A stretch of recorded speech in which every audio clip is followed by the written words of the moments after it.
O personagem principal percebeu que havia reencarnado em outro mundo. Ele só lembrava de ter morrido eletrocutado antes de acordar lá de repente. Agora ele estava completamente nu em uma floresta perto de uma cidade. Mesmo assim, ele mal podia esperar pela aventura de outro mundo que o aguardava. Mas quando olhou para baixo, ele descobriu algo horrível. Seu PP havia sumido. Ele procurou debaixo da terra. Ele checou nas árvores. Ele até apalpou as costas, só para o caso de ter nascido em um lugar estranho. Infelizmente, seu irmãozinho não estava em lugar nenhum. Ele entrou em pânico. De alguma forma, ele havia reencarnado sem o seu PP. Ele amaldiçoou os céus. Como ele iria começar sua aventura lendária se o membro mais importante do seu grupo estava desaparecido? Então ele considerou outra possibilidade aterrorizante. Talvez seu PP já tivesse desaparecido antes de ele reencarnar. No entanto, ele lembrava claramente de ter urinado e tomado banho naquele dia. Até mesmo quando saiu do táxi, o motorista disse que ele tinha esquecido seu negócio. Mas seu PP definitivamente ainda estava lá antes de ele morrer, certo? Então, para onde diabos ele foi? Ele se forçou a se acalmar e tentar lembrar de tudo. Talvez ele tivesse deixado passar uma pista importante nesse trágico caso de desaparecimento. Ele havia morrido por eletrocução acidental, e tudo ficou um breu num instante. Então ele acordou no em outro mundo, sem suas roupas e sem seu PP. Ele pensou profundamente sobre a conexão. Tanto suas roupas quanto seu precioso irmãozinho haviam desaparecido. Isso levou a uma teoria reconfortante. Talvez as pessoas deste mundo não tivessem PPS para começo de conversa. Talvez fosse por isso também que ninguém precisava de roupas. Esse pensamento fez com que ele se sentisse muito melhor. Se todo mundo fosse feito como ele, então não havia do que se envergonhar. Cheio de esperança, ele seguiu em direção à cidade. Mas no momento em que viu os habitantes dela, ele mergulhou em um fardo de feno próximo. Sua brilhante teoria já tinha ido por água abaixo. Todos estavam usando roupas. Ele se sentiu totalmente traído por esse novo mundo cruel. Ele roubou algumas roupas no varal para cobrir a parte de baixo do corpo antes de caminhar pela cidade. Ele se forçou a não entrar em pânico. Afinal, roupas por si só não provavam que os homens dali tinham PPS. Ele esperava desesperadamente que, por baixo daquelas roupas, todos os outros também tivessem perdido seus PPS, mas sabia que isso era apenas uma ilusão. Ele precisava de evidências sólidas antes de se declarar o único homem sem PP em outro mundo. De repente, uma mulher disse para a amiga olhar para o personagem principal. Nosso garoto gritou imediatamente que não havia nada que valesse a pena olhar. Bem nessa hora, uma criatura enorme e aterrorizante saltou de trás dele. A criatura rugiu de fúria depois de ficar presa por tanto tempo. Um dos espectadores a reconheceu como um rei-demônio. Era o rei-demônio da aniquilação Xiapen, uma criatura do tipo fumaça de rank bronze. Ele jurou fazer todo mundo pagar antes de aniquilar a todos. Infelizmente, o personagem principal havia caído bem embaixo dele, dando-lhe uma visão clara da virilha de Xiapen. O que ele viu fez nosso protagonista ficar pálido. O rei-demônio tinha um. Até o monstro havia reencarnado com um equipamento melhor do que ele. Xiapen continuou ameaçando aniquilar a todos. No entanto, enquanto ele fazia seu discurso aterrorizante, o pano que cobria a parte de baixo do corpo do personagem principal escorregou de repente. No momento em que Xiapen viu sua virilha vazia, o poderoso rei-demônio caiu na gargalhada. Ele perguntou por que o personagem principal não tinha um. Ele nunca terminou a frase porque alguém o atingiu de repente. Uma explosão gigantesca se seguiu. Um humano chamado Harold havia lançado o ataque. Ele possuía o tipo manifestação, explosão.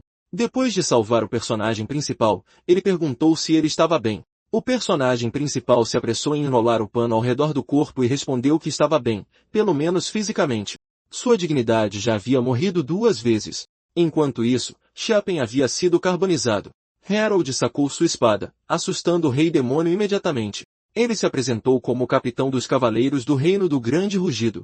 Ele disse para ninguém ter medo, porque esse suposto rei-demônio era apenas um boneco de treino e não representava nenhuma ameaça real a ninguém. Ele explicou que o grande reino estava oferecendo testes de atributos gratuitos no momento. Qualquer um que despertasse um atributo superior receberia um artefato divino. Ele incentivou a todos a se tornarem heróis, unirem-se ao reino do grande rugido para derrotar o rei-demônio mais forte e ganharem um desejo capaz de tornar qualquer coisa realidade. A multidão correu para a frente imediatamente, ansiosa para fazer o teste. Perto dali, as pessoas formaram uma fila para tocar em um orbe misterioso e descobrir seus atributos. A mulher de antes despertou o tipo sintonia, ressonância. Harold então perguntou se o personagem principal queria fazer o teste. Nosso garoto aceitou, secretamente ansioso para despertar alguma habilidade absurdamente apelona. Depois de examinar o orbe, o examinador anunciou que o atributo dele era o tipo patético, sem pau. O personagem principal ficou ali, estupefato. Aparentemente, perder o seu PP não era apenas uma tragédia pessoal. Agora era o seu superpoder oficial. O tipo patético. O atributo de sem PP tinha sido apenas parte da imaginação fértil do personagem principal. No entanto, enquanto ele se afastava, alguém o avisou que não existia almoço grátis no reino do Grande Rugido. Quem falou foi Vugi, um homem fera-raposa com o atributo tipo solo, absorver. Ele zombou da alegação do reino de que estava distribuindo artefatos divinos de graça. Ele revelou que todo artefato divino oferecido por eles havia sido transformado a partir de um rei demônio de rank bronze. Portanto, ele aconselhou o personagem principal a não escolher um de forma descuidada. No entanto, nosso garoto pensou que pegaria de bom grado um PP se eles tivessem um dando sopa por ali. Vulgi acrescentou que todo artefato divino tinha um preço claro. Quanto mais alto fosse seu nível, maior o desconto. O personagem principal se perguntou imediatamente quanto custaria um PP substituto. Vugi revelou que era um mercador que podia vender qualquer coisa, incluindo artefatos divinos, armas, equipamentos e até mesmo informações. Ele então perguntou o que o personagem principal queria. O personagem principal quase deixou escapar que queria um PP, mas se conteve no meio do caminho. Não tinha como ele admitir aquilo em público, então ele mudou de assunto e perguntou se Vugi havia criado o catálogo usando seu atributo. Vugi explicou que seu atributo era armazenamento. Ao vê-lo conjurar um cartão de visitas e um catálogo do nada, o personagem principal se perguntou se aquele era o poder do armazenamento. Ele também tinha visto o Rei Demônio derrotado se transformar em um artefato divino mais cedo. Claramente, ele ainda tinha muito que aprender sobre aquele mundo estranho. Vugi exibiu orgulhosamente suas incontáveis mercadorias e mais uma vez perguntou o que o personagem principal queria. No entanto, nenhum daqueles tesouros importava para o nosso protagonista.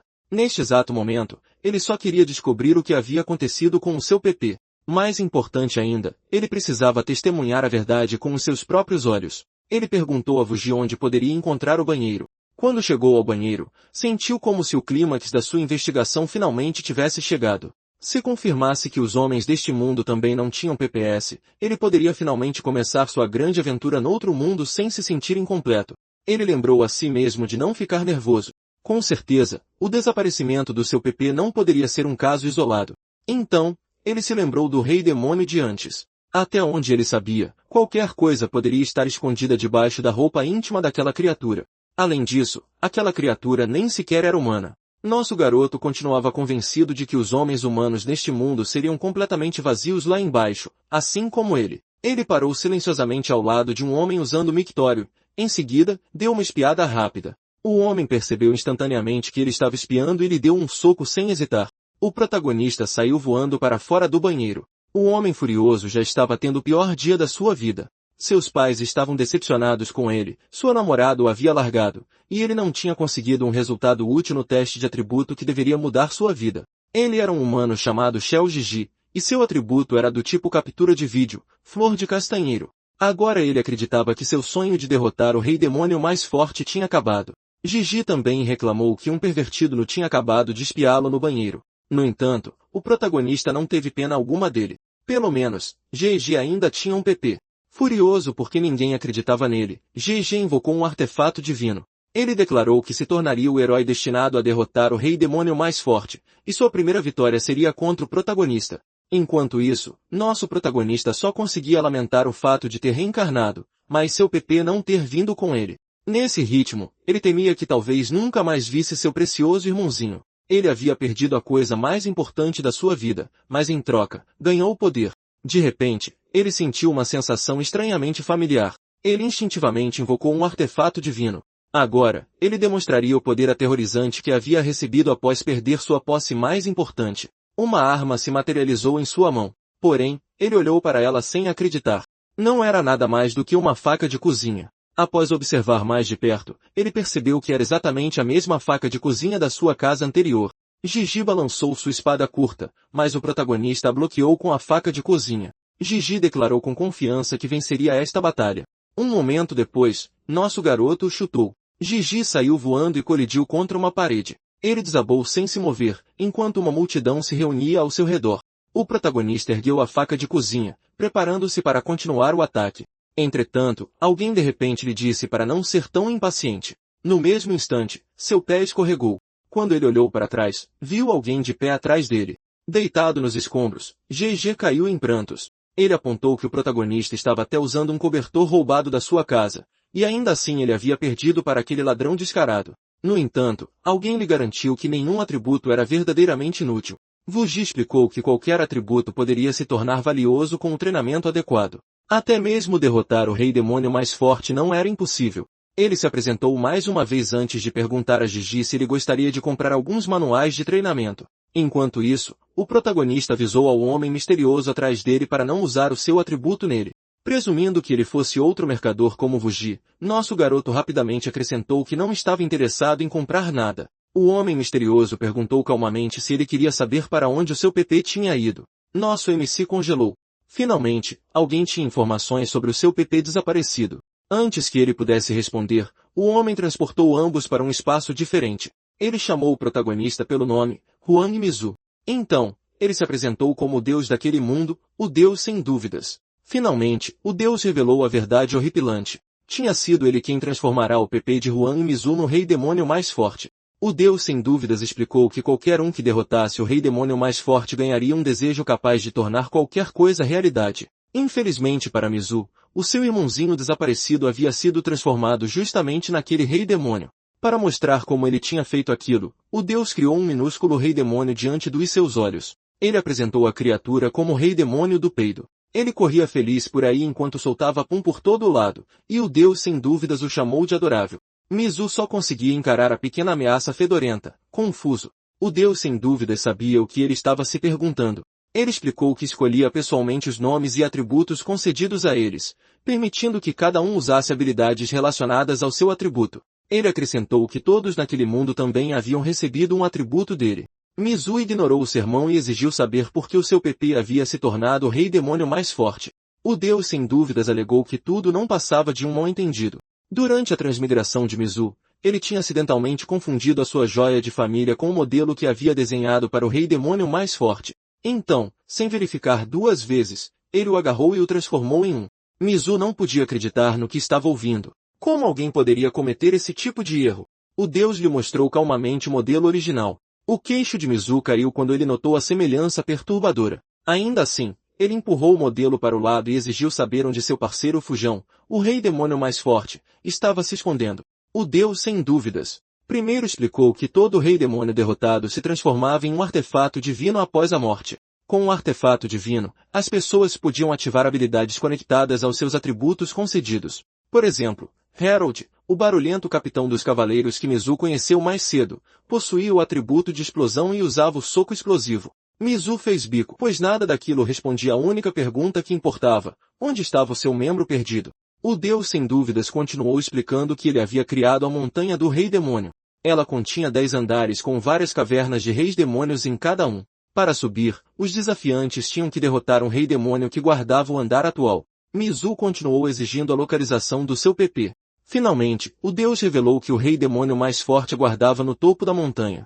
Se Mizu o derrotasse, o rei demônio voltaria à sua forma original e se uniria novamente ao seu legítimo dono. Mizu reclamou que não havia nada de simples naquele plano. Como um transmigrador, ele deveria estar ostentando suas habilidades apelonas, atraindo mulheres bonitas e aproveitando sua nova vida ao lado do seu precioso companheirinho, e não escalando 10 andares para resgatá-lo. O deus sem dúvidas insistiu que não tinha feito aquilo de propósito. Se Mizu quisesse sua joia de família de volta, ele teria que lutar por conta própria até o último andar. Inúmeras pessoas já sonhavam em derrotar o rei demônio mais forte, mas Mizu sequer havia tentado antes de reclamar diretamente com um deus. Ele lembrou, orgulhosamente, de que muito poucas pessoas já haviam conhecido o lendário deus sem dúvidas. Mizu percebeu imediatamente qual era o verdadeiro problema. Todos naquele mundo queriam derrotar o rei demônio mais forte, o que significava que o mundo inteiro estava, sem saber, caçando seu pipi. O deus sem dúvidas tirou o modelo original dele. Mizu se recusou a soltá-lo, mas o deus o lembrou firmemente de que aquele não era o seu verdadeiro irmãozinho. De repente, Mizu percebeu algo importante. Como ele deveria competir com os outros desafiantes? Todos possuíam um atributo, podiam empunhar artefatos divinos e tinham acesso a habilidades poderosas. Enquanto isso, a única coisa que ele havia invocado era uma faca de cozinha. O deus sem dúvidas explicou que Mizu não poderia receber um atributo porque era um transmigrador. Portanto, ele não poderia usar as habilidades normais daquele mundo. Mizu ficou ainda mais confuso, pois, mesmo assim, tinha conseguido invocar uma faca de cozinha. Além disso, uma faca de cozinha barata não tinha a menor chance contra o soco explosivo. O deus sem dúvidas então revelou que havia concedido secretamente a Mizu uma habilidade diferente. Diferente de qualquer outra pessoa naquele mundo, Mizu poderia invocar qualquer coisa que tivesse tocado em seu mundo original, semelhante à invocação de um artefato divino. Afinal, o deus era o responsável por arrancar seu equipamento precioso, então mandá-lo embora sem nenhuma habilidade de combate teria sido um pouco cruel demais. Mizu testou seu novo poder, apenas para invocar uma raquete de ping-pong. Com a conversa finalmente terminada, o deus se preparou para mandá-lo de volta. A próxima coisa que Mizu invocou foi uma árvore de bonsai. Ele não conseguia aceitar essa humilhação. Ele era um transmigrador, o suposto protagonista da história, mas seu arsenal lendário consistia em utensílios de cozinha, equipamentos esportivos e decorações de jardinagem. No mínimo, ele exigiu que o deus removesse a condição de ter tocado previamente. Mizu nunca tinha sequer tocado em uma arma de fogo, muito menos em armas reais. Pior, ele não sabia onde ficava a montanha do Rei Demônio. Este mundo continha inúmeras raças e montanhas de informações desconhecidas, então o mínimo que o deus poderia fazer era dar-lhe algumas lições para iniciantes. O deus sem dúvidas olhou feio para ele e declarou que os transmigradores não tinham nada de especial. Mizu não deveria esperar privilégios só porque veio de outro mundo. Se o deus não tivesse arrancado acidentalmente seu irmãozinho, ele nem teria se dado ao trabalho de conhecê-lo. Ele declarou que este mundo era o seu jogo e recusou-se a dar tratamento especial a qualquer um. Apenas uma competição justa era divertida. Afinal, ele era um deus. Em seguida, ele ordenou que Mizu matasse o rei demônio do peido. No entanto, a criaturinha olhou para seu criador e o chamou inocentemente de pai. Mizu apontou imediatamente que a pobre criatura claramente o via como seu pai. Em vez de responder, o deus sem dúvidas perguntou se Mizu estava com muito medo de fazer isso. Ele zombou dele, perguntando como planejava recuperar seu pipi se não conseguia nem derrotar aquela maquininha de peido. Mizu, relutantemente, o atacou com sua faca de cozinha. O rei demônio do peido imediatamente brilhou com uma luz intensa. Ele se transformou em um artefato divino de joalheria de rank bronze. O deus disse a Mizu para pegá-lo. Embora não pudesse usar artefatos divinos, ele ainda poderia trocá-lo por algum dinheiro. Antes de desaparecer, o deus declarou que também era conhecido como Deus Vu. Ele havia moldado as montanhas e os rios, ordenado que a luz brilhasse e sabia de todas as coisas. Tudo existia por causa dele. Por fim, ele avisou a Mizu para nunca revelar o encontro deles, pois ele estaria sempre observando. Ele então ordenou que o nosso protagonista começasse sua aventura. No instante seguinte, Mizu foi transportado de volta. Mizu percebeu imediatamente que finalmente estava usando roupas. Ele também notou uma tampa de bueiro suspeita ali perto. Ele se perguntou por que outro mundo sequer teria um sistema de esgoto. No entanto, no momento em que abriu a tampa, ele foi subitamente transportado para dentro. Antes que pudesse entender o que havia acontecido, um monstro avançou em sua direção. Ele criou inúmeras videiras que formaram uma prisão ao seu redor. Mizu se viu trancado lá dentro. Ele não conseguia distinguir se a criatura era um zumbi, um Treant, ou alguma combinação aterrorizante dos dois. Outro prisioneiro notou o artefato divino de rank bronze na posse de Mizu. Ele suspirou e reclamou que mais um fardo inútil havia sido trancado com ele. O homem se apresentou como Martini, e seu atributo eram fogos de artifício. Ele avisou a Mizu para obedecê-lo se quisesse alguma chance de escapar. Mizu não conseguia acreditar nisso. Mesmo dentro de uma caverna do Rei Demônio, ele já havia se deparado com o clássico evento de bullying de novatos. Huang Mizu se apresentou e perguntou se eles estavam realmente dentro de uma caverna do Rei Demônio. Em seguida, ele apontou para a criatura de antes e perguntou se aquele Treant era o Rei Demônio. Martini ficou irritado. Ele não conseguia acreditar que esse novato de rank bronze nem sequer reconhecia um Rei Demônio. Ele explicou que a criatura era apenas um Treant corrompido pelo Rei Demônio da corrupção. Ele então perguntou sobre o atributo de Mizu, esperando que ainda pudesse ser útil. De repente, um gato voador apareceu. A criatura ordenou que Mizu deixasse Martini inconsciente. Mizu perguntou quem era, mas Martini o reconheceu imediatamente como uma fada. Ele exclamou que um completo novato como Mizu de alguma forma tinha uma fada o seguindo. O gato voador estalou a língua e se preparou para revelar que Mizu não tinha pipi. Mas antes que ele pudesse terminar de expor seu maior segredo, Mizu socou tanto o gato quanto Martini. A fada ficou furiosa ao perceber que Mizu também a havia socado.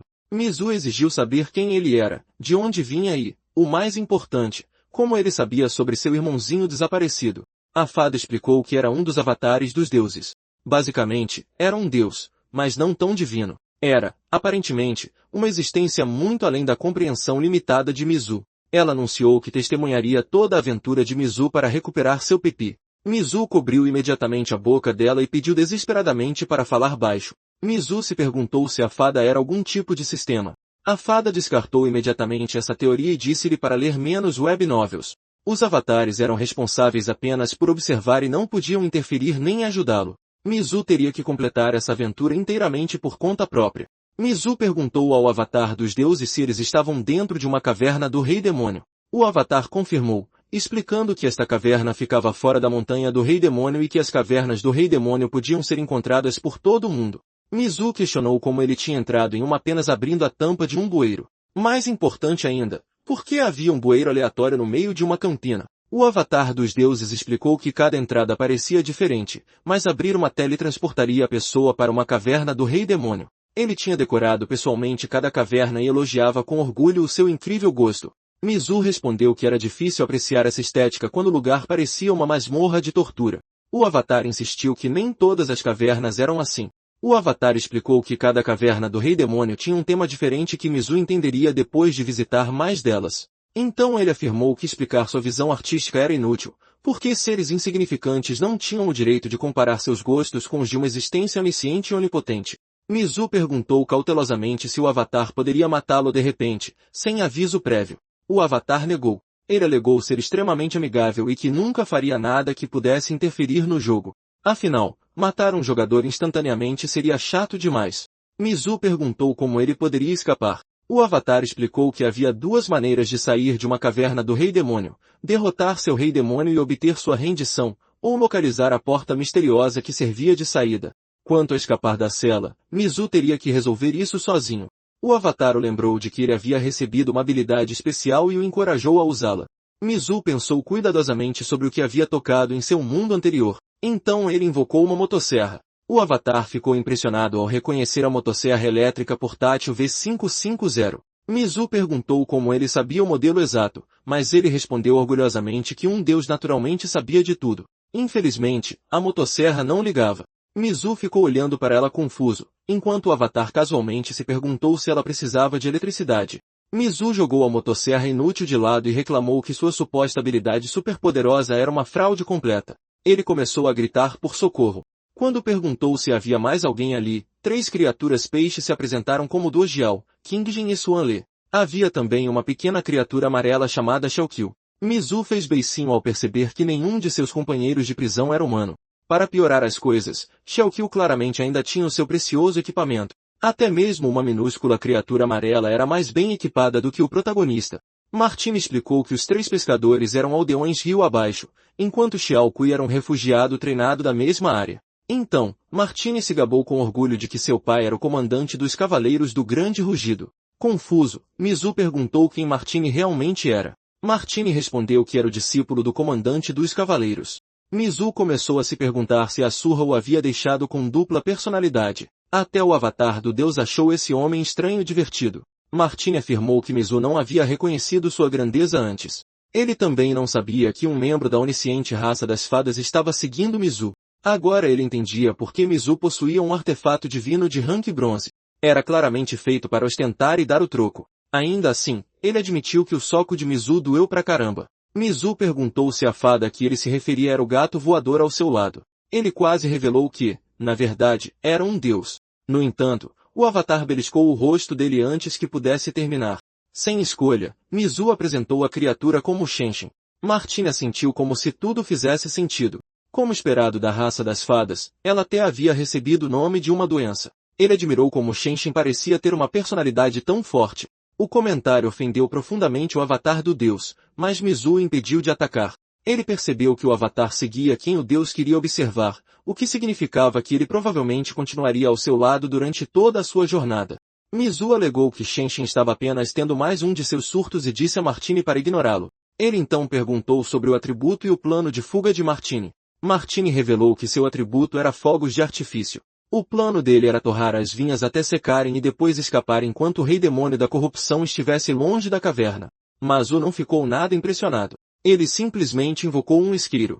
Martine encarou a pequena chama com admiração e declarou que Mazu era inacreditavelmente poderoso. O ego de Mizu inflou na mesma hora, fazendo sua cabeça parecer 2 vezes maior. Cheio de orgulho, ele se preparou para ensinar Martine a invocar um também. No entanto, o avatar do deus deu-lhe um soco e o lembrou de que a habilidade de invocação só funcionava com Mizu.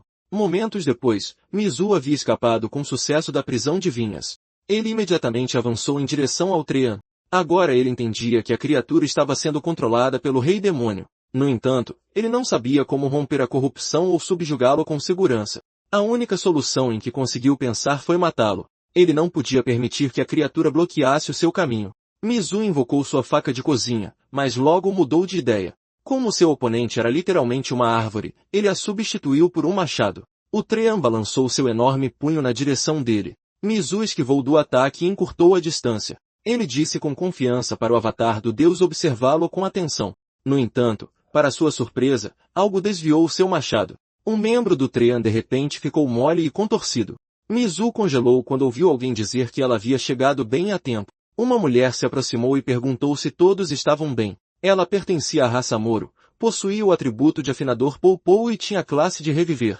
Enquanto isso, fora da floresta, um homem estava sentado diante de várias criaturas enormes e comentou que já fazia 1 ano. Mais precisamente, fazia meio ano desde que ele deixou a montanha do Rei Demônio e começou a inspecionar as cavernas dos Reis Demônios, uma por uma. Pelo visto, 6 meses pareciam 1 ano inteiro quando seu trabalho envolvia verificar masmorras de monstros. Ele perguntou às criaturas diante dele sobre a situação atual. De acordo com os registros, esta caverna do Rei Demônio pertencia a Cancamo. A grande criatura negra chamada Cancamo confirmou. Uma pequena criatura amarela com 3 olhos relatou que Cancamo a acolheu porque não possuía sua própria caverna e sempre vagou do lado de fora. Ele então perguntou que gosto tinha o vinho de frutas deles. O homem explicou que não se opunha à forma como eles viviam. No entanto, sempre que heróis desafiavam a caverna, apenas Cancamo poderia lutar porque ele era o mestre registrado. Essas eram as regras do deus Vuu, e todo rei demônio precisava obedecê-las. As criaturas concordaram respeitosamente. O homem então elogiou o vinho deles. Cancamo admitiu que não esperavam sua visita repentina, especialmente numa área tão remota. A criatura de 3 olhos sugeriu que se apressassem em voltar, pois outro grupo de heróis provavelmente havia entrado na caverna para subjugá-los. Cancamo convidou seu rei a retornar para a caverna do Rei Demônio com eles. No entanto, o homem pediu que Cancamo parasse de chamá-lo de rei. Ele preferia algo que soasse mais íntimo. Cancamo ficou confuso. Como o Rei Demônio mais forte, ele era naturalmente o governante deles. Sem saber mais o que dizer, Cancamo perguntou como ele queria ser chamado. O suposto rei se parecia com uma versão menor do Mizu, exceto pelo chifre crescendo na sua cabeça. Com um sorriso orgulhoso, ele anunciou que todos deveriam chamá-lo de Pepe. Enquanto isso, Mizu corria em direção à saída. A mulher questionou por que ele tentou matar a criatura quando era apenas um Treant corrompido pelo Rei Demônio. Ela insistiu que ele era inocente. Mizu argumentou que aquela havia sido a sua única opção no momento. Como ele ia saber que cortar os galhos de uma árvore iria contê-la sem matá-la? Xiaoqi imediatamente o lembrou que o seu povo pertencia à raça Treant. Xiaoqi explicou que o Rei Demônio da corrupção havia invadido a sua vila e transformado todos em marionetes irracionais. Um dos pescadores finalmente entendeu por que o rio abaixo não tinha mais o cheiro de seu doce vinho de frutas caseiro. Recentemente, ele havia desenvolvido um odor estranho e desagradável. Conk acrescentou que seu pai era o guerreiro mais forte de sua vila. Infelizmente, ele foi corrompido enquanto protegia o seu filho. Ele implorou para que todos salvassem o seu pai. A mulher prometeu que eles o salvariam, explicando que havia entrado na caverna com esse exato propósito, em nome do deus Vuu. Mizu congelou quando ouviu esse nome. A mulher explicou que era uma missionária do reino do abraço divino e uma devota do deus Vuu. Ela se apresentou como Putão antes de perguntar por que Mizu parecia tão perturbado. O avatar do deus explicou que o reino do abraço divino era uma nação religiosa cujos cidadãos seguiam os ensinamentos do deus Vuu. A papa deles alegou ter visto o deus pessoalmente, mas ninguém jamais havia encontrado provas de que ele realmente existisse. Mizu respondeu casualmente que tinha muitas provas. Putão insistiu que o deus Vuu realmente existia. Ela começou a relatar como havia passado por um desastre natural devastador durante a sua infância. Ela ficou presa sob as ruínas por 3 dias e 3 noites. Não importava o quanto chorasse alto, ninguém apareceu para resgatá-la. No entanto, a primeira vez que ela orou para o deus Uhu, ela afirmou que ele respondeu na mesma hora. A partir daquele dia, ela se tornou uma fiel devota da igreja de Uhu. Ela se dedicou a espalhar a sua fé para as pessoas que precisavam da bênção do deus Uhu. O avatar do deus ouviu seu testemunho sincero antes de dizer na cara dura que não dava a mínima. Os pescadores anunciaram que era a vez deles de compartilhar suas histórias. No entanto, antes que eles pudessem começar outro flashback de infância, Mizu os interrompeu imediatamente. Putal perguntou se Mizu queria acreditar no deus Wu-Ho e se juntar à igreja deles. Ele recusou firmemente. Enquanto apertava as bochechas do avatar do deus, Mizu declarou que mesmo se um deus existisse, a divindade inútil provavelmente não faria nada para ajudá-los. Putal respondeu que Deus conseguia entender as dúvidas dele. Aqueles que haviam vivenciado milagres pessoalmente naturalmente achavam mais fácil reconhecer a existência de Deus. Martine e Xiao Kui reclamaram que ainda não tinham compartilhado suas histórias. Até o avatar do deus apontou que Mizu não tinha contado a eles sobre seu passado. Isso só irritou Mizu ainda mais. Um barulho repentino interrompeu a conversa deles. Um dos pescadores foi derrubado. Putão imediatamente avisou a todos que mais treantes estavam se aproximando. Os treantes corrompidos caíram do teto. Um deles desferiu um soco, mas Mizu o bloqueou com uma frigideira. Ele então enfiou um balde na cabeça da criatura. Antes que ela pudesse remover seu novo capacete, Mizu a chutou para longe. Enquanto isso, dois pescadores trabalharam juntos para conter outro trean. Martine não teve tanta sorte, pois uma das criaturas o prendeu em um abraço esmagador. Martine implorou desesperadamente para que seu mestre o salvasse. Mizu respondeu derramando um líquido escorregadio no chão. Putão imediatamente avisou a todos para saírem do caminho. Ao mesmo tempo, Mizu agarrou Martine e o puxou para longe do trean.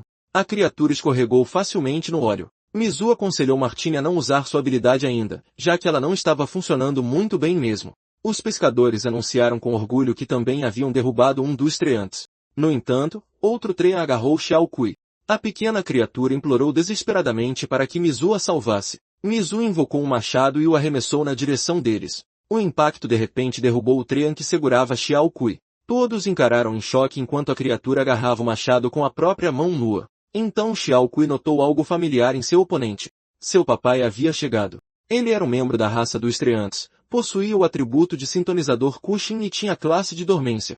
O trean corrompido avançou na direção deles. Mizu se preparou, mas o trean ficou ainda mais surpreso quando o machado sumiu de repente de sua mão. A arma retornou instantaneamente para Mizu. Como pertencia a ele, o trean não podia usá-lo como bem entendesse. Incapaz de usar o machado, o trean chutou Mizu bem no meio das pernas. Todos se encolheram, imaginando a dor inimaginável que ele devia ter sentido. No entanto, Mizu apenas riu. Ele revelou com orgulho que o ataque não havia feito absolutamente nada. Pela primeira vez, não ter seu precioso equipamento se tornou uma vantagem. Martine olhou para ele maravilhado, convencido de que seu mestre possuía um corpo indestrutível. Putão se moveu silenciosamente para trás do trean. Ela se preparou para atacá-lo. No entanto, algo estranho de repente chamou sua atenção. O cabelo de Mizu havia crescido rapidamente. Putal possuía a classe de sintonizador. Renascimento. Embora fosse originalmente voltada para a cura, ela nunca havia aprendido a controlá-la direito, fazendo com que cada uso produzisse um efeito excessivo. Mizu finalmente entendeu por que seu cabelo havia crescido tanto e por que os corpos dos treantes também haviam sofrido um crescimento anormal. Putal admitiu tristemente que não ousava usar sua habilidade em pessoas feridas. Em vez disso, ela só podia usar seu suposto poder de cura como uma arma. Ela explicou que habilidades destinadas a restaurar o corpo causavam um crescimento anormal, enquanto aquelas destinadas a restaurar a mente causavam extrema hiperexcitação. Mizu resmungou que esse devia ser o preço de acreditar no deus Wu-Hu. Putal argumentou que a fé dela não tinha nada a ver com isso. Atributos não eram algo com o qual as pessoas nasciam, mas presentes concedidos a elas por Deus. Na opinião dela, todos deveriam se sentir ainda mais gratos sempre que usassem suas habilidades. Martine sussurrou baixinho para Mizu que as pessoas com atributos costumavam agir assim. Enquanto isso, o grupo puxou o trean contido para longe e o levou para um lugar seguro. Antes que pudessem descansar, ainda mais treantes corrompidos chegaram para atacá-los. Os treantes se juntaram e criaram uma barreira de loucura. Xiao Qiu explicou que seu pai possuía o atributo da dormência, que podia anestesiar seus corpos e remover a sensação de dor. Ele implorou desesperadamente para que todos o salvassem. Muzu perguntou ao avatar do deus por que uma habilidade que removia a dor era chamada de dormência em vez de paralisia. O avatar respondeu que alguém já tinha pegado paralisia. Mizou sugeriu sensação de dor em vez disso, mas esse nome também já tinha sido escolhido. Aparentemente, até mesmo os atributos sobrenaturais sofriam com a disponibilidade de nomes de usuário. Martine perguntou o que eles deveriam fazer. Mizou tentou se lembrar de qualquer ataque especial que funcionasse contra plantas enquanto também procurava uma forma de remover a corrupção. Antes que ele pudesse bolar um plano, os Treants avançaram. No entanto, eles pararam de repente em seu caminho. Mizou havia invocado uma garrafa de herbicida. Os Treants podiam não temer a dor, mas eles ainda podiam temer a morte. Putão perguntou o que a garrafa estranha continha, enquanto Xiao Kui cobriu o nariz apressadamente. Martine assumiu que era um veneno secreto projetado especificamente para matar plantas. Aos olhos dele, era um tesouro lendário encontrado apenas dentro de cavernas de reis demônios. Martine incentivou Mizou animadamente a exterminar cada Treant. Ele então apontou que uma garrafa não seria o suficiente para tantos inimigos. Mizou mandou ele calar a boca imediatamente. O líder dos Treants gesticulou para que os outros avançassem. Mizou agarrou Xiao Kui de repente e o fez de refém. Ele avisou os Treants para deixá-los ir, ou ele mataria o pequeno Treant. Os pescadores e Putão entraram em pânico imediatamente. No entanto, o avatar do deus os avisou para não interferirem. Mizou estava mirando em uma cena melodramática onde o poder da família superaria a corrupção do rei demônio. O líder dos Treants tremeu de raiva, e então avançou furiosamente direto na direção de Mizou. Mizou congelou. Aparentemente, seu drama familiar comovente havia pulado direto para a tentativa de assassinato. O Treant o jogou de cara no chão. Xiao Qi chamou desesperadamente pelo seu pai. Ouvindo a voz do filho, o líder dos Treants recuperou brevemente seus sentidos. Mizou se levantou rapidamente. Ele invocou uma loção corporal azul de sal marinho e a aplicou no Treant. Ele explicou com orgulho que ela hidratava profundamente a pele e removia o ressecamento. Depois de ver o resultado, ele declarou que valeu cada centavo. Todos assistiram em choque enquanto parte da corrupção desaparecia. Martine percebeu que seu mestre possuía um remédio secreto, enquanto o avatar do deus ficou impressionado com sua solução incomum. O pai de Xiao Qi recuperou a consciência e perguntou por que seu filho estava ali. Os outros Treants corrompidos se aproximaram lentamente deles. Ele ordenou que não se aproximassem mais. Para a surpresa de todos, eles obedeceram. O líder Treant implorou que os heróis salvassem os outros, já que ele estava apenas parcialmente corrompido e ainda conseguia comandá-los. Ele avisou que não conseguiria manter o controle por muito mais tempo. Mizou concordou e começou a derramar loção por todo lado. Os Treants se recuperaram gradualmente. Quando terminou de curar todos, Mizou havia esvaziado 5 frascos inteiros. O líder Treant explicou que eles vieram de uma vila próxima da raça Treant. O rei demônio da corrupção tinha invadido o lar deles e os transformado em marionetes. Os pescadores acrescentaram que tinham viajado rio acima para investigar o que havia acontecido com a vila. Putão explicou que a tribo da raça dos pescadores estava preocupada e pediu a ela que encontrasse os Treants e os trouxesse para casa. O líder Treant perguntou sobre os aldeões que ainda estavam desaparecidos. Xiao Qi revelou que todos haviam sido corrompidos e forçados a produzir vinho de frutas continuamente para o rei demônio. Martine ficou furioso, não porque os aldeões foram escravizados, mas porque todos foram corrompidos antes que ele pudesse provar o vinho deles. Mizou perguntou sobre o atributo do líder Treant. Ele respondeu que possuía a classe Sintonizador, Dormência. O avatar do deus explicou que os atributos tinham 3 classificações principais. A classe Sintonizador afetava os seres vivos, como a dormência, que removia a sensação de dor de uma pessoa. A classe Alteração afetava objetos inanimados, como o armazenamento, que guardava itens. Por fim, a classe Emergência criava algo do nada, como fogos de artifício. Mizou murmurou que esse sistema era mais difícil de entender do que os mangás que costumava ler. O avatar disse para ele começar a ler algo mais complexo. Um dos pescadores entendeu a pergunta errado e presumiu que Mizou estava perguntando sobre os signos do zodíaco. Ele anunciou com orgulho que seu signo era o cão. O segundo pescador afirmou ser um rato, enquanto o último declarou que seu signo era o canguru. Mizou encarou horrorizado, porque não existia nenhum signo do zodíaco de canguru. No entanto, Martine revelou casualmente que também era de canguru. Até Xiao Qi afirmou ter o mesmo signo. Mizou começou a se perguntar se o sistema do zodíaco também tinha sido projetado pelo deus Vu durante uma bebedeira. O líder Treant admitiu que eles não conheciam essas classificações antes. Ele só aprendeu sobre elas depois de viajar para a cidade para estudar. Ele explicou que a raça dos pescadores conseguia espirrar água e nadar, enquanto a raça dos Treants conseguia estender seus membros, florescer e dar frutos. Putão perguntou para onde o rei demônio da corrupção tinha ido. O líder Treant revelou que o rei demônio tinha saído para buscar alguém. Ele insistiu para que todos fugissem antes que vários reis demônios chegassem juntos. Martine argumentou que cada caverna de rei demônio deveria conter apenas um rei demônio. Mizou se recusou a ir embora. Afinal, ele tinha entrado na caverna para matar seu rei demônio. Martini checou o distintivo do líder Traian e descobriu que ele era de rank ouro, apesar de conhecer apenas uma habilidade. Então, ele inspecionou o distintivo de Putão e teve um choque ainda maior. Ele não conseguia acreditar que ela era apenas de rank bronze. Putão admitiu que tinha muito medo de usar artefatos divinos poderosos, porque não conseguia controlar seus efeitos direito. Mizu pediu a Martini para explicar o sistema de classificação dos artefatos divinos. Martini listou as classificações em ordem: bronze, prata, ouro, platina, diamante, finalmente, rank estrela. No geral, a classificação do artefato divino de alguém também representava a força de seu usuário. Ele acrescentou que seu mestre estava claramente fingindo ser um porco para devorar o tigre, fingindo ser fraco antes de esmagar a todos, então classificações comuns não poderiam medi-lo. Putão declarou que os reis demônios que atacavam vilas inocentes tinham que ser erradicados. Ela começou a citar os ensinamentos do deus Vu novamente, mas Mizu a interrompeu de imediato. Por que ela continuava mencionando um deus que só tinha aparecido para ela uma vez por acidente? Além disso, Mizu duvidava que aquele deus inútil tivesse algo que valesse a pena dizer. Putão argumentou que estava pregando havia 5 anos. O fato de conseguir continuar espalhando seus ensinamentos provava que o deus Vu estava sempre olhando por ela.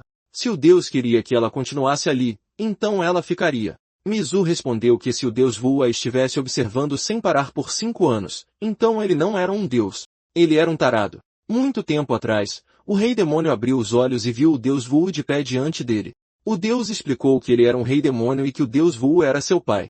No entanto, ele avisou seu novo filho para nunca revelar sua existência. O deus Vu brincou de pega-pega com o jovem rei demônio.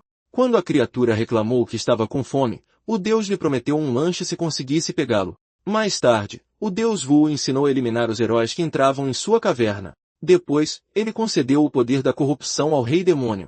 A criatura amou sua nova habilidade e prometeu estudar muito. Ele perguntou se poderia se tornar um bom rei demônio. O deus Vu garantiu que sim, porque, por ser seu filho, ele era mais forte do que qualquer um. O deus Vu até deu a ele um trono rotulado como estação de trabalho do rei demônio. O rei demônio achou luxuoso demais, mas o deus Vu explicou que tinha projetado pessoalmente toda a caverna para ele. Agora, o rei demônio da corrupção poderia oficialmente começar a trabalhar. De repente, uma criatura desceu do teto. Era o rei demônio da corrupção, e ele estava furioso porque invasores tinham entrado em sua caverna. Todos entraram imediatamente em estado de alerta.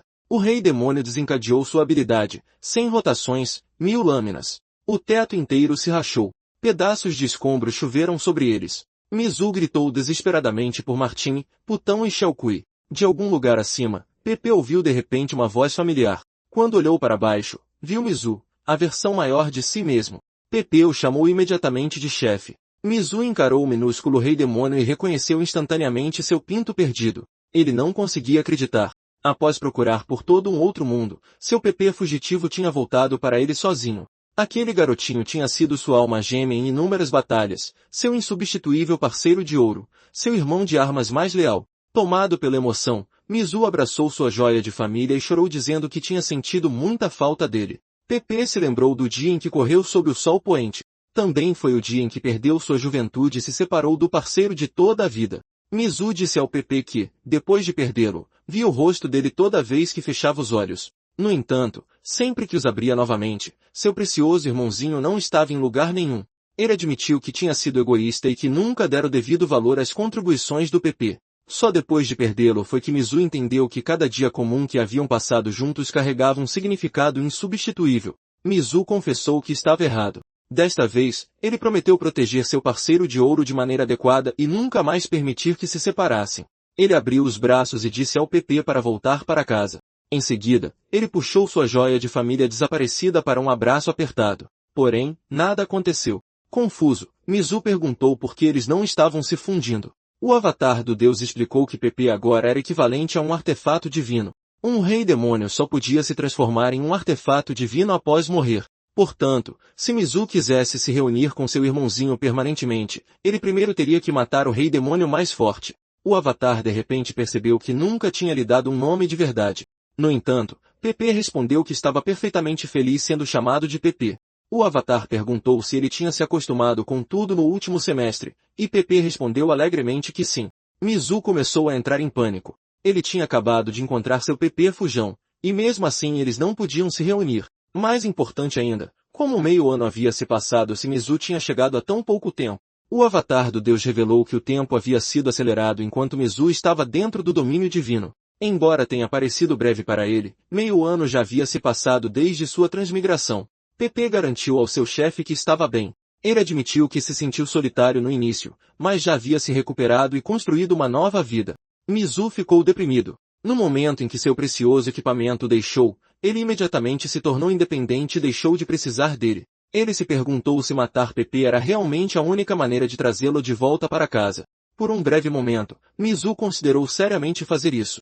PP disse a Mizu que depois que eles conquistassem a caverna do Rei Demônio, eles deveriam visitar sua casa. Ele revelou animadamente que havia feito muitos amigos lá. O avatar do Deus esclareceu que a casa de PP era, na verdade, o andar superior da montanha do Rei Demônio.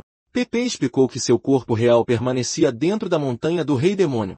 Ele tinha pegado emprestado o atributo de clone de um amigo para criar seu corpo atual, permitindo-lhe viajar para fora nos últimos meses. Ele exclamou que o mundo exterior era verdadeiramente maravilhoso. Agora que eles tinham se reencontrado, ele convidou Mizu para se juntar a ele em outra aventura. O avatar do Deus interrompeu, declarando que o mundo era obviamente maravilhoso porque ele havia criado tudo. Mais uma vez, ele se apresentou orgulhosamente como Deus Vu. De repente, alguém arremessou uma rocha enorme em direção a eles. PP a parou casualmente com um único dedo. Então, ele fez a rocha inteira explodir. PP sugeriu que terminassem de conquistar a caverna do Rei Demônio antes de discutir sua aventura. Isso trouxe de volta memórias da primeira batalha do Rei Demônio contra um grupo de heróis. Naquela época, ele estava animado para vivenciar sua primeira subjugação e estava determinado a se tornar um excelente Rei Demônio. No entanto, quando os heróis retornaram, ele exigiu saber por que eles estavam atacando novamente. Ele não tinha conseguido descansar por vários dias. Um fluxo interminável de heróis continuava invadindo sua caverna. Para ele, eles não eram nada além de insetos persistentes. Sua vida se tornou um ciclo interminável de lutas contra heróis dia após dia. Eventualmente, ele perdeu todo o desejo de continuar.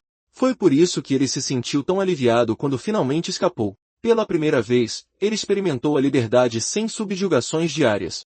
Ele se declarou orgulhosamente aposentado. De volta ao campo de batalha, Martini ficou surpreso ao descobrir que o Rei Demônio diante deles era apenas de rank prata. No entanto, depois de olhar com mais cuidado, ele percebeu que aquela criatura não era o verdadeiro Rei Demônio da corrupção. Nesse momento, um Rei Demônio menor apareceu. Ele imediatamente liberou a torrente de corrupção. O líder dos Treangs olhou horrorizado enquanto uma enorme nuvem de névoa corrompedora se aproximava deles. Antes que pudesse alcançá-los, ele jogou seu filho em segurança e permitiu que a névoa o engolisse. O Rei Demônio da corrupção reclamou que eles haviam invadido sua pacífica casa de repouso. Ele alegou que os Treangs eram meramente seus cuidadores. Este era Talidi, o Rei Demônio da corrupção, um sintonizador de rank platina. Enquanto isso, Cancamo gritou que os heróis haviam superestimado suas habilidades. Ele furiosamente ordenou que eles morressem. No entanto, assim que o líder dos Treangs o atacou, Kenkemo desapareceu de repente. Kenkemo, o Rei Demônio das lâminas do tipo aparição de rank prata, reapareceu ao lado de PP. Ele olhou ao redor em choque, incapaz de entender como havia sido transportado para lá. PP ficou furioso. As regras de Deus afirmavam claramente que apenas um Rei Demônio poderia lutar dentro de uma caverna do Rei Demônio. Portanto, ele exigiu saber qual deles era o verdadeiro mestre da caverna. Cancamo explicou que Tolidi havia fugido da montanha do Rei Demônio meio mês antes e tomado conta de sua caverna. Como Tolidi era de rank platina enquanto Kankimo era apenas de rank prata, ele decidiu seguir o Rei Demônio mais velho e aprender como se tornar mais forte. Independentemente de seus motivos, PP ordenou que Kankimo parasse de interferir. Eles poderiam discutir sua punição após o fim da batalha.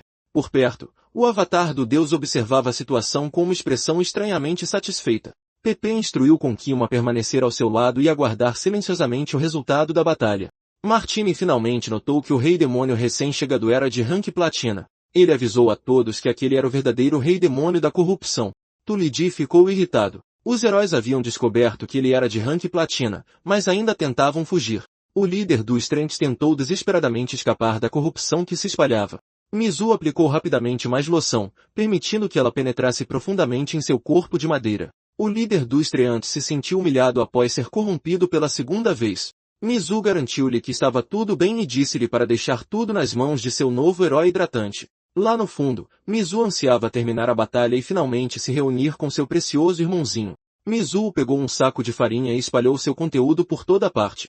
Então, ele instruiu Martini a tirar seus fogos de artifício, mas Martini pareceu confuso. Afinal, Mizuo havia selado sua habilidade. Mizuo não podia acreditar que ele ainda lembrava disso. Agora ele entendia por que Martini estava de corpo mole. Os trentes corrompidos vieram avançando contra eles. Martini liberou sua habilidade suprema. Disparo de fogos de artifício aprovado, ele atirou direto neles, e a explosão os arremessou para longe. Tilete reclamou da sua habilidade ridícula. Ele tentou atacar Martini, mas Mizuo prendeu suas mãos com uma amarra elástica. Tilete continuou atacando, mas Mizuo bloqueava cada golpe. Isso só o irritou ainda mais. Ele mudou para combate corpo a corpo, mas quando tentou chutar Mizuo, seu pé afundou em um travesseiro. Ele foi forçado a recuar. Mesmo assim, o impacto deixou hematomas no rosto de Mizuo. Taledi inspirou profundamente e então disparou correntes perfurantes de corrupção pela boca.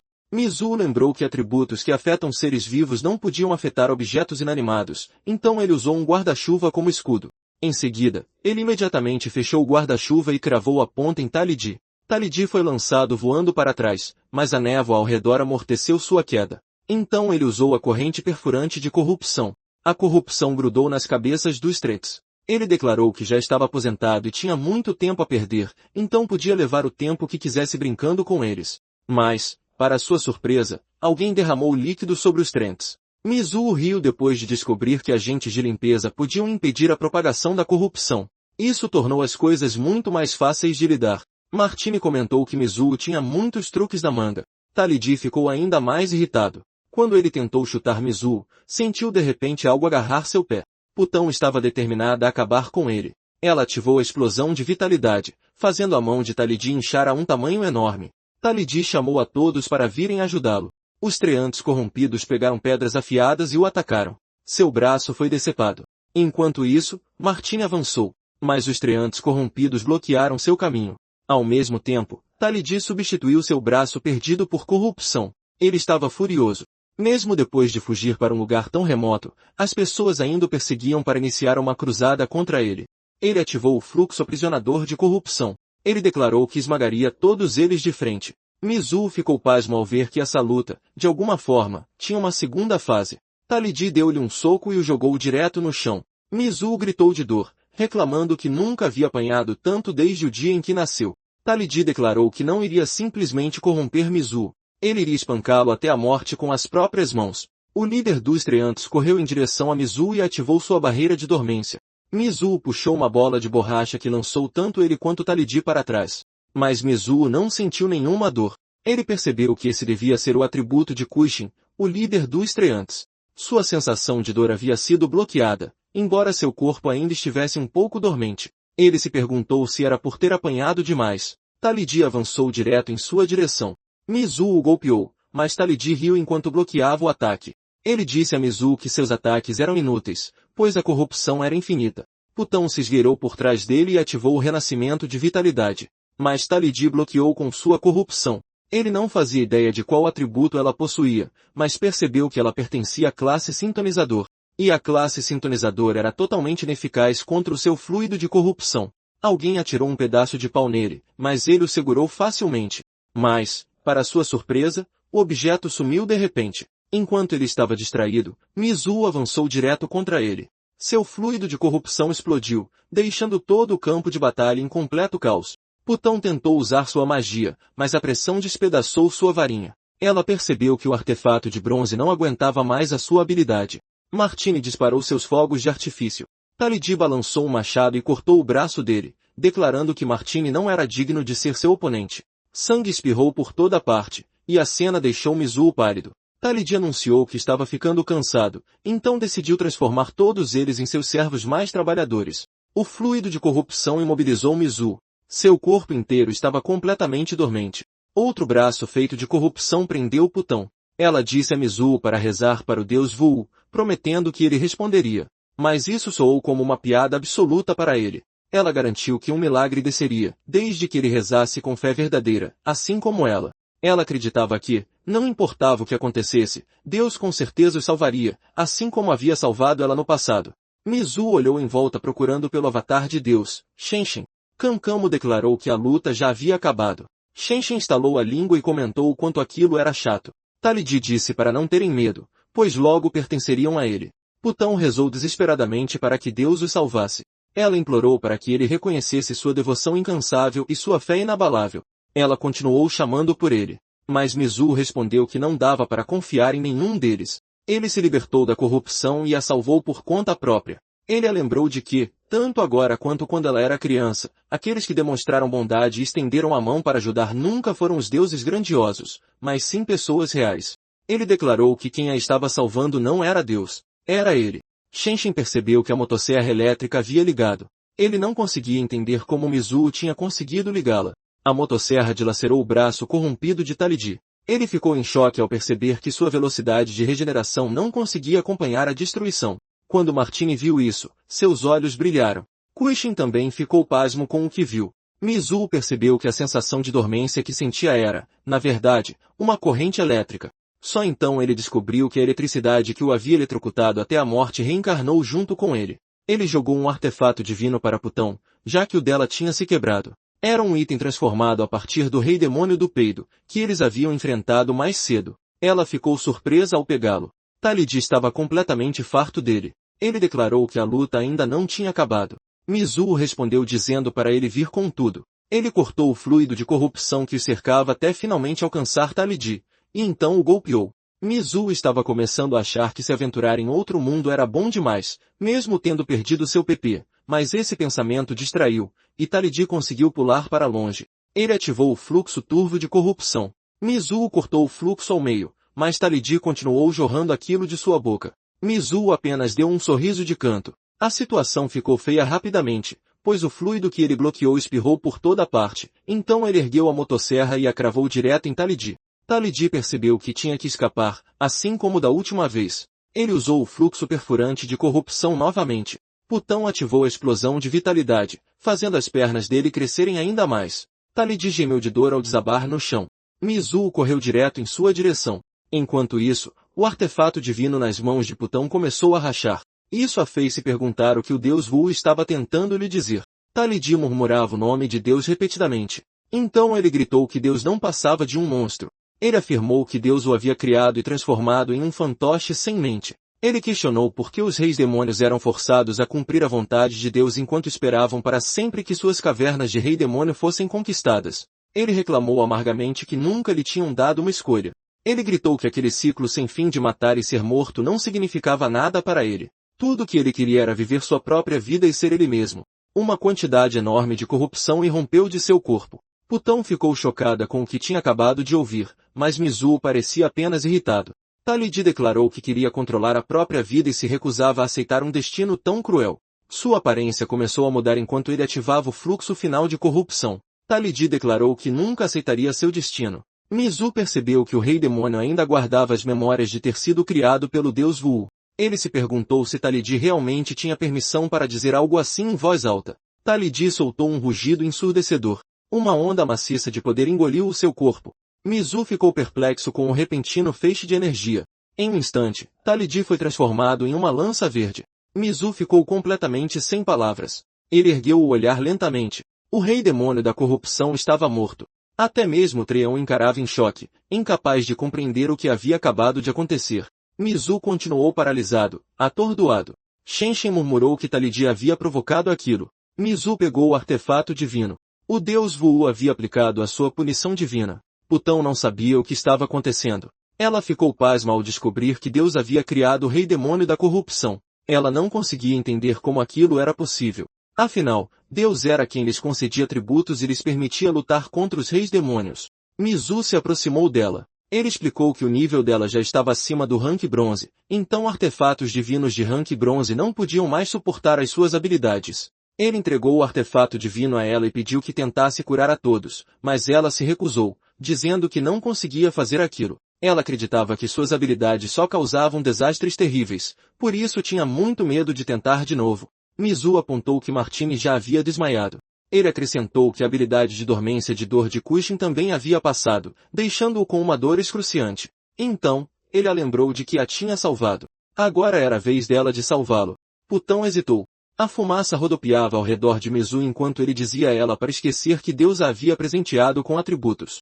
Ela se importava tanto com Deus que acabou negligenciando a sua própria existência. Ele explicou que salvar as pessoas e erradicar os reis demônios faziam parte da natureza dela. Deus não tinha que testemunhar nada disso, e nem precisava. Ele disse a ela para focar em si mesma e curar a todos. Putão finalmente aceitou o artefato divino. Então ela ativou a grande ressurreição. O Treant se recuperou imediatamente, e toda a dor desapareceu. Eles olharam para ela maravilhados. Até mesmo o braço decepado de Martini se regenerou por completo. Mizu ficou emocionado por ter funcionado. Por um momento, ele teve esperança de que o seu PP também tivesse crescido de novo, mas mais uma vez, ele ficou decepcionado. Mais tarde, ele se encontrou com o PP. PP exclamou que Mizu tinha sido incrível. Ele sabia que Mizu venceria. Mizu respondeu que simplesmente tinha tido sorte, antes de perguntar para onde Shenshin tinha fugido. Shenshin alegou que Mizu tinha andado tão rápido que ele não conseguiu alcançá-lo. Mizu não acreditou nele. Ainda assim, ele explicou que seu corpo era preenchido por uma corrente elétrica, permitindo-lhe carregar e ativar qualquer aparelho elétrico que invocasse. Shenshin não fazia ideia de como aquilo havia acontecido. Ele sugeriu que poderia ser porque Mizu havia morrido eletrocutado. Porém, ele admitiu que não havia sido ele quem considerar aquela habilidade a Mizu. Mizu também notou que era inesperadamente bom em lutar. A sua velocidade, reflexos e força estavam muito além de qualquer coisa que ele imaginasse. Antes de transmigrar, ele nunca havia sequer brigado com alguém. Shenshin respondeu que aquilo era porque Mizu havia perdido seu PP. Mizu perguntou o que a perda do seu PP tinha a ver com a luta. Shenshin explicou que perdê-lo era como Sun Wukong removendo todo o seu equipamento pesado de treinamento. Com as suas restrições removidas, Mizu tinha naturalmente desbloqueado todo o potencial do seu corpo. PP exclamou que a separação deles tinha se tornado uma situação vantajosa para ambos, mas Mizu admitiu que preferiria abrir mão daquele poder se isso significasse ter o PP de volta. Porque apenas quando estivessem reunidos eles finalmente estariam completos. Kankama observou silenciosamente o seu redor. Naquela época, Talidi tinha se apresentado como o Rei Demônio da corrupção do quarto andar da montanha do Rei Demônio. Ele declarou que a caverna de Kankamo passaria a ser dele daquele momento em diante. Kankamo exigiu saber o que lhe dava esse direito. Mas no fim, Kankamo se submeteu. Depois de travarem inúmeras batalhas juntos, ele testemunhou a força esmagadora de Talidi e quis ficar mais forte ao lado dele. Talidi não se importava nem um pouco com isso. Em vez disso, ele perguntou onde ficava a vila mais próxima porque precisava de pessoas para servi-lo. Mais tarde, Kankamo relatou que alguém havia entrado na caverna do Rei Demônio. Talidi não tinha a menor vontade de lidar com eles. Ele disse a Kankamo para deixar os invasores encontrarem a saída e irem embora por conta própria em vez de incomodá-lo. Intimamente, Kankamo sentia repulsa por ele. A montanha do Rei Demônio oferecia oportunidades ilimitadas para obter poder, contudo, Talidi havia escolhido fugir. Para Kankamo, a covardia dele era vergonhosa e merecedora de morte. Mas agora Kankamo estava preso dentro de uma caverna isolada de um Rei Demônio. Em um mundo onde os fortes devoravam os fracos e o poder governava tudo, ele estava determinado a se tornar mais forte. Ele sabia que se não devorasse os outros, alguém o devoraria eventualmente. Por isso, ele desejava desesperadamente obter mais poder e conquistar o desejo capaz de realizar qualquer coisa. PP derrotou Kankamo. Ele queria mostrar a Mizu que todos naquele mundo, até mesmo os reis demônios, queriam matá-lo e reivindicar o desejo capaz de realizar qualquer coisa. Portanto, PP não via motivo algum para conceder nenhum dos desejos deles. Mas Mizu respondeu que o outro mundo era repleto de milagres. Ele tinha certeza de que poderiam encontrar uma solução que não envolvesse matar o PP. PP esclareceu que não era porque ele queria morrer. Em vez disso, ele queria a chance de viver de verdade, pelo menos uma vez.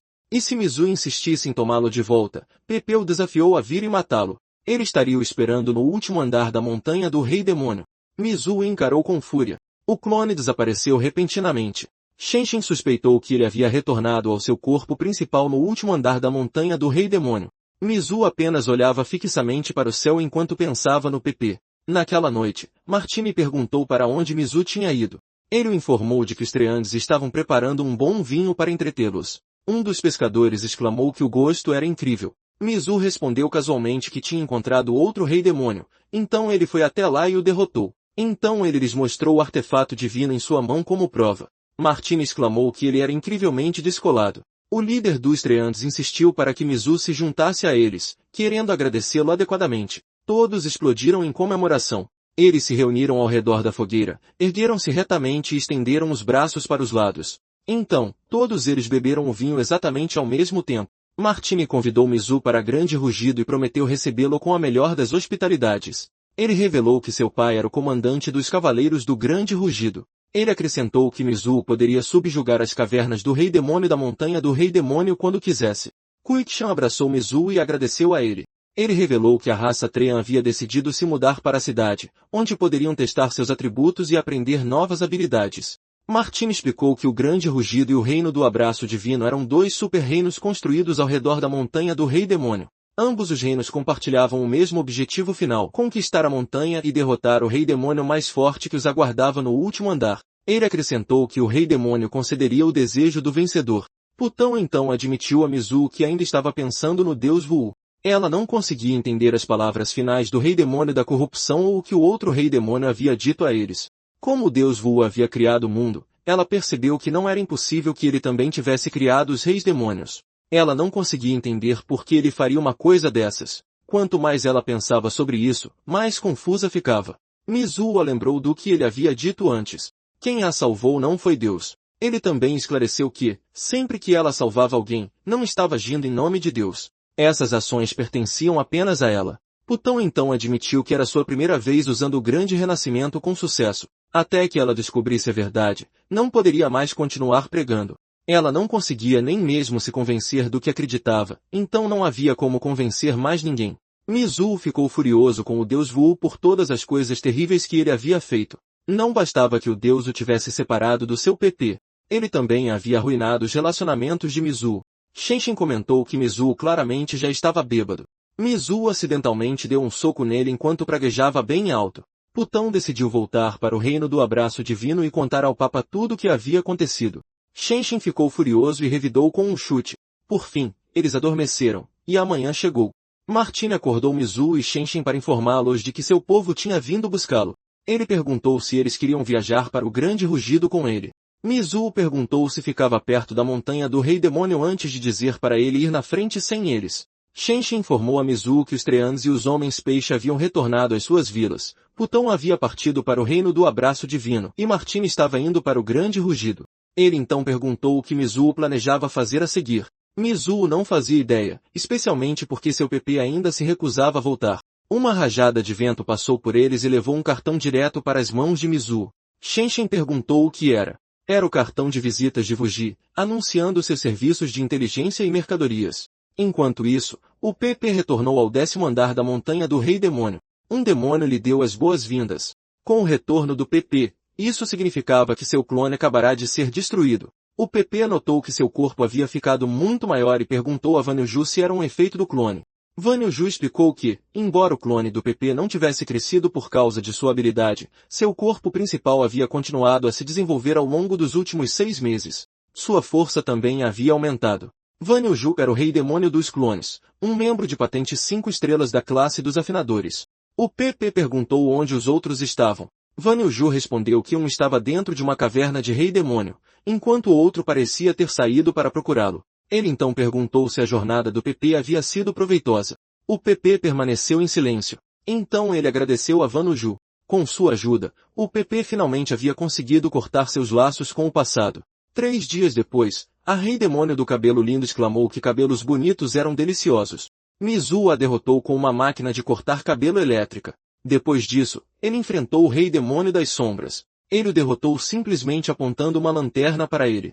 Em seguida, ele enfrentou o Rei Demônio Formiga Voadora e o derrubou com uma raquete elétrica de mosquitos. Mizu havia confirmado que podia usar sua corrente elétrica para alimentar aparelhos normalmente, mas ainda se perguntava como seu corpo gerava aquela eletricidade. Ele suspeitou que tivesse algo a ver com ter morrido eletrocutado. Ele procurou pelo chão, mas continuou sem encontrar nada. Ele tinha esperança de descobrir um remédio capaz de restaurar um corpo, mas nada ali sequer se parecia com remédio. Tudo que encontrou foram flores e grama, então ele as comeu. Fujio lembrou de que a informação que ele havia comprado não fora verificada, o que significava que não podiam garantir sua precisão. Ele acrescentou que o remédio secreto que Mizu queria não era comum. Na verdade, era incrivelmente raro. Ele então perguntou se Mizu queria um guia ilustrado de remédios secretos. Mizu gritou que o remédio não era para ele, mas para seu amigo. O Ji explicou que 3 métodos poderiam restaurar o corpo de seu amigo. O primeiro era uma habilidade de recuperação com um atributo apropriado. O segundo era um remédio secreto ocasionalmente encontrado dentro de cavernas de reis demônios. E o terceiro era o sangue de uma raça especial. Mizuho respondeu que o primeiro método não funcionaria porque ele já havia tentado. Então ele se corrigiu rapidamente, dizendo que seu amigo já havia tentado. Ele perguntou sobre o segundo método e se Wuji sabia qual caverna do rei demônio continha um remédio secreto. Wuji confirmou que sim. Ele se gabou com orgulho de que possuía todos os tipos de informações, mas ressaltou que a verdadeira questão era o que Mizuho poderia oferecer em troca. Mizuho respondeu que ele tinha potencial. Eles não se viam há 6 meses, e ele já estava sendo seguido por alguém da raça das fadas. Isso por si só provava que valia a pena investir nele. A fada que o seguia era, na verdade, um avatar do deus Wu, o mesmo deus que havia roubado seu PP. O deus havia se dividido em inúmeros avatares puramente para encontrar entretenimento em tempo real por todo o mundo. Deus concedeu atributos às pessoas e as forçou a lutar contra reis demônios que também haviam recebido seus atributos dele, tudo para sua própria diversão. E o PP de Mizuho havia se tornado o rei demônio mais forte do mundo inteiro. Qualquer pessoa que o derrotasse receberia um desejo capaz de realizar qualquer coisa. Pessoas do mundo todo queriam derrotar seu PP. Pior ainda, seu PP nem queria se reunir com ele. Em suma, Mizuho ficou mais forte, mas ainda não tinha o seu PP. Ainda assim, ele se recusou a desistir. De repente, Mizuho ficou em silêncio, então o avatar do deus perguntou se ele estava fantasiando de novo. Wuji disse a ele que, como eles haviam concordado em negociar, prometia deixar Mizuho satisfeito. Ele também compartilhou informações sobre outra caverna de rei demônio que conhecia. Ele admitiu que tinha ouvido falar sobre isso do vendedor de lanches de quem compraram na última vez. Mizuho imediatamente questionou se essa informação era mesmo confiável. Wuji respondeu que eles não saberiam até encontrarem por si mesmos, então ele encorajou Mizuho a investigar. Wuji o observara cuidadosamente. Os braços e as pernas de Mizuho estavam perfeitamente intactos, no entanto ele parecia extremamente envergonhado ao discutir o que havia perdido. Então, mesmo sem Mizuho dizer diretamente, Wuji acreditava ter descoberto exatamente o que estava faltando, e ele concluiu que Mizuho havia perdido sua cauda. Wuji não pôde deixar de sentir pena dele. Eles finalmente chegaram a outra caverna de rei demônio. Mizuho comentou que aquele portal realmente tinha a vibração de uma porta de verdade. Ele perguntou se Wuji iria com eles. Wuji se recusou, explicando que não era um combatente. Em vez disso, ele apontou para as pessoas que acompanhariam Mizuho. No entanto, ele os avisou que eles não ajudariam uns aos outros, já que estavam todos em busca do mesmo objetivo. Então ele apresentou o grupo. O primeiro era Tonton Seng. Ele revelou que não tinha nenhum objetivo pessoal e que fora simplesmente contratado para a missão.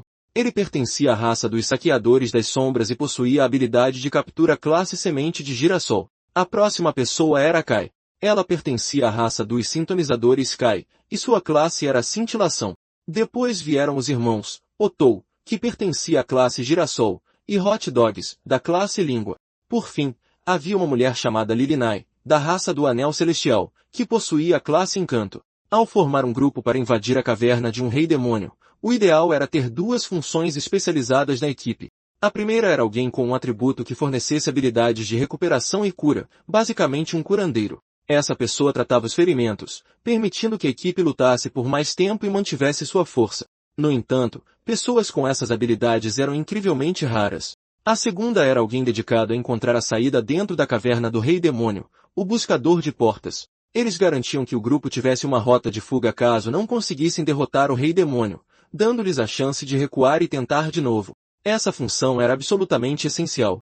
Tom Pauchan afirmou que a raça dos saqueadores das sombras era formada por buscadores de portas profissionais. O traço racial deles os permitia correr incrivelmente rápido, e ele já trabalhava como buscador de portas profissional há 5 anos. Ele garantiu que encontraria a saída o mais rápido possível, assegurando que todos tivessem como recuar. Aparentemente, nenhum deles estava prestando atenção. Hot Dogs reclamou que o garoto os fez esperar, então era bom que ele tivesse habilidades impressionantes. Wuji apresentou Mizuho ao grupo. Em seguida, perguntou se Tonton Seng não os abandonaria mesmo, preocupado que o nome dele o fizesse parecer alguém que definitivamente o faria. Hot Dogs ficou irritado após ser ignorado. Alguém lhe disse para não se estressar tanto. Otou notou o membro da raça das fadas seguindo Mizuho e presumiu que Mizuho deveria estar no mesmo nível que o mestre deles. Hot Dogs reclamou que não gostava de fadas, mas Otou lembrou de que a raça das fadas possuía uma capacidade extraordinária de julgar as pessoas. Otou sabia que qualquer pessoa seguida por uma fada com certeza era extraordinária. Shenshin se aproximou de Kai e disse que ela era especial. Então, Kai se apresentou. Otou ficou surpreso por Shenshin não estar seguindo Kai. Enquanto isso, Hot Dogs ficava cada vez mais furioso. Ele queria ver do que Mizu era realmente capaz. Wuji explicou que os dois irmãos pertenciam à raça Oni Vermelho do Grande Rugido. Sempre que ficavam emocionados, seus corpos ficavam escaldantes. Hot Dogs levantou a mão. Mizu vestiu um par de luvas e assegurou, dizendo que deveriam se esforçar juntos para encontrar o remédio secreto. Hot Dogs ficou completamente perplexo. Eles atravessaram para o outro lado do portal e se viram caminhando por um pântano. O Rei Demônio da Paixão, Kiatuban, um membro rank ouro da classe Sintonizador, notou imediatamente a presença deles. Otou disse a todos para darem apoio, explicando que os Reis Demônios fora da Montanha do Rei Demônio só podiam chegar no máximo ao rank ouro. Ele se gabou dizendo que já haviam invadido várias cavernas de Rei Demônio rank ouro na montanha. Hot Dogs, no entanto, ficou irritado porque sentiu que Mizu o estava menosprezando. Então Calcian desejou boa sorte a todos antes de sair disparado em busca da porta.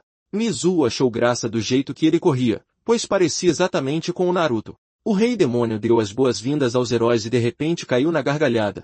Ele continuou rindo enquanto os irmãos Oni o encaravam, mas ainda assim se recusava a parar. Finalmente, Mizu gritou para que ele se apressasse e dissesse logo suas falas. O Rei Demônio disse que eles poderiam explorar sua caverna do Rei Demônio contanto que rissem. No entanto, seus corpos ficariam tão frágeis quanto o dele. Ele os avisou para tomarem muito cuidado. Uma vez que seus corpos ficassem frágeis, até o menor toque poderia fazê-los desmoronar. Ele chamou isso de desafio tente não rir. Mizu ficou chocado porque o Rei Demônio parecia mais um influenciador. Mizu decidiu imediatamente seguir na direção oposta. No caminho, ele comeu alguns cogumelos que encontrou. Sua principal prioridade era encontrar o remédio secreto capaz de restaurar um corpo. Otou ordenou que todos seguissem sua liderança. Então, ele invocou algo. Era um girassol gigante. Ele explicou orgulhosamente que aquilo focava automaticamente em seu alvo e atacava o Rei Demônio mais forte do campo de batalha. O girassol de repente se moveu e deu um tapa em Mizu. Mizu ficou o encarando, em choque. Até Otou ficou surpreso. Enquanto isso, Hot Dogs elogiou seu irmão com orgulho. Então Hot Dogs avançou direto contra Mizu. Como as cavernas do Rei Demônio não tinham regras, ele viu nisso a chance perfeita para dar uma surra nele. Lin Nai perguntou a Kai qual deles deveria atacar primeiro. Kai perguntou se ela também precisava lutar. Lin Nai ativou o Escravo do Amor. Isso invocou Lakuku da Raça do Cabelo, que possuía a habilidade da classe Emergência, Caixa de Presente. Também invocou Boba Fu da Raça dos Honrados, que possuía a habilidade da classe Emergência, Fumaça. Bobo Fu então perguntou a Lin Nai o que estava acontecendo. Mizu corria pela sua vida enquanto Hot Dogs gritava para que ele parasse. Otou se perguntou o que havia dado errado. No começo, ele presumiu que o cão girassol havia simplesmente cometido um erro, mas isso era impossível. Ele nunca havia escolhido o alvo errado antes. Ele decidiu caçar Mizu primeiro e interrogá-lo depois. Mizu gritou que tudo o que ele queria era o remédio. Ele os lembrou de que tinham uma missão a cumprir e que não deveriam ficar perseguindo-o como um bando de valentões. Enquanto isso, no reino do abraço divino, alguém perguntou qual era o assunto deles com a Papa. Era o Cavaleiro das Chamas, Harold. Ele respondeu que não diria exatamente que era urgente. Um membro da equipe gritou que a Papa estava extremamente ocupada, mas a Papa, Bunisson, disse a ele que estava tudo bem. Ela convidou Harold para conversar. Ele lhe mostrou um cartaz de procurado do servo assassino e revelou que essa pessoa já havia assassinado membros de 4 famílias nobres do Grande Rugido. De acordo com a investigação deles, o servo assassino era, na verdade, um cidadão do Reino do Abraço Divino e seguidor da Igreja de Vu. Ele poderia até mesmo ocupar um alto cargo dentro da igreja. Bonichon perguntou se Janugier o havia enviado. Harold respondeu que não, explicando que aquele era apenas um assunto menor. Bonichon comentou que Janugier ainda devia ter apenas a montanha do Rei Demônio em mente. Internamente, Harold achou muita hipocrisia, vindo de alguém cujos seguidores religiosos também invadiam a montanha do Rei Demônio. Ainda assim, ele declarou que não tinha ido ali para discutir. O servo assassino havia cometido crimes dentro das fronteiras do Grande Rugido por sua própria vontade. Eles simplesmente esperavam que o reino do abraço divino não o abrigasse. Se encontrassem qualquer rastro dele, teriam que entregar o servo assassino para o Grande Rugido. Benaxon ficou em silêncio ao relembrar algo que acontecerá na floresta. Uma mulher implorou desesperadamente para que ela a salvasse. Um homem perseguia a mulher enquanto reclamava que ela não conseguia nem mesmo fazer suas tarefas direito. O homem de repente notou o pessoal do reino do abraço divino. Com o tempo, um jovem menino servo continuou cuidando da mulher. Mesmo com o passar das estações, o homem continuava a repreendê-la e maltratá-la. A essa altura, o menino servo já havia se tornado um homem. Bunison explicou a ele uma vez que todos tinham um destino predeterminado. Seu destino natural e as escolhas que faziam depois moldavam o seu presente. Ela disse a ele que poderiam abrigar a mulher, mas apenas dentro do reino do abraço divino. No entanto, fosse o resultado bom ou ruim, abandonar tudo para trás ainda era uma escolha que exigia uma coragem tremenda. As palavras dela o levaram a pegar em armas e atacar o marido abusivo da mulher.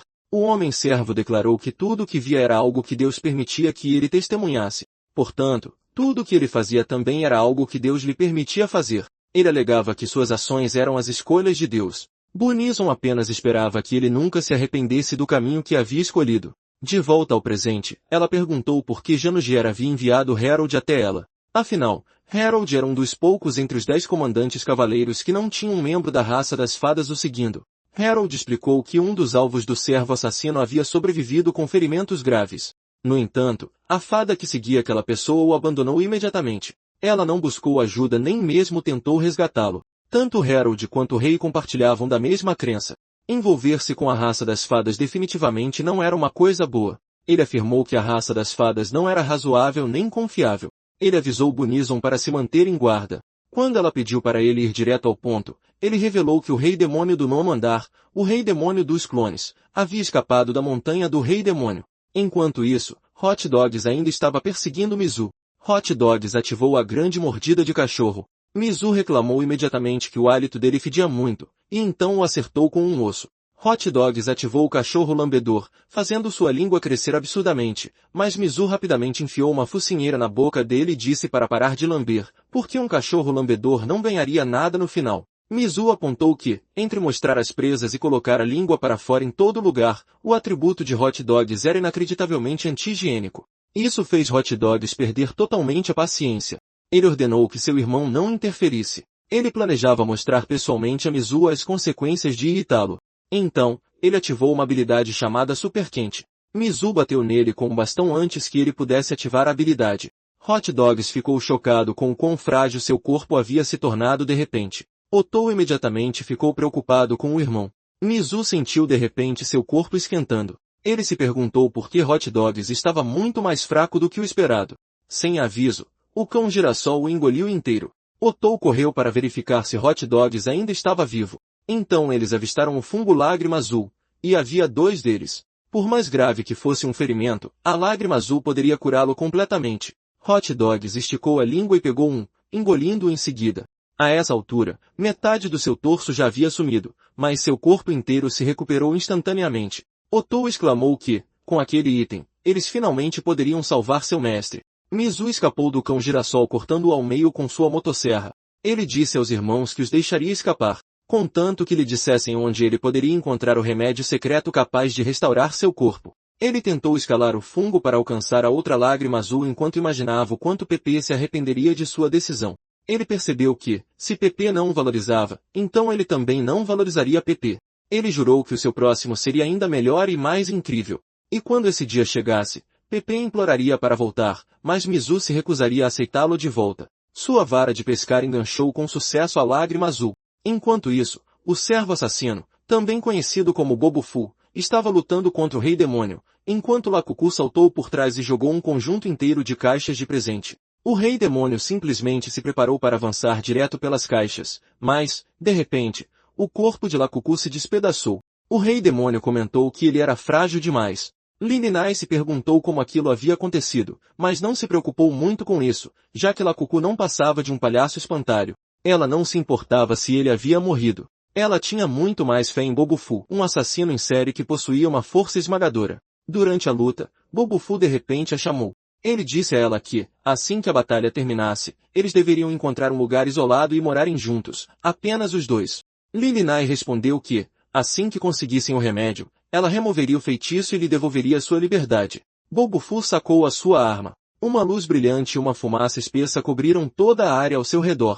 O rei demônio apenas observou.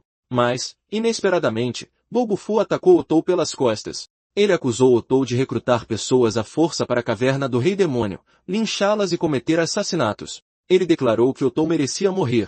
Nos últimos 3 anos, Bobo Fu havia matado mais pecadores do que podia contar, mas parecia que eles nunca acabavam. Mesmo assim, pelo bem do mundo, ele estava disposto a cometer maldades pelo resto de sua vida. Naquela época, Bobo Fu havia se apaixonado por Lili Nai à primeira vista, mas ela o reconheceu imediatamente do seu cartaz de procurado. De volta ao presente, ele avançou direto contra o Rei Demônio. O Rei Demônio percebeu que Bobo Fu estava mirando em seu pescoço pela esquerda e bloqueou o ataque imediatamente. O Rei Demônio reclamou do atributo problemático de Bobo Fu. Uma fumaça espessa preencheu a área e bloqueou sua visão. Felizmente, ele tinha o seu irmão. O irmão preso em suas costas disse a ele para manter o foco.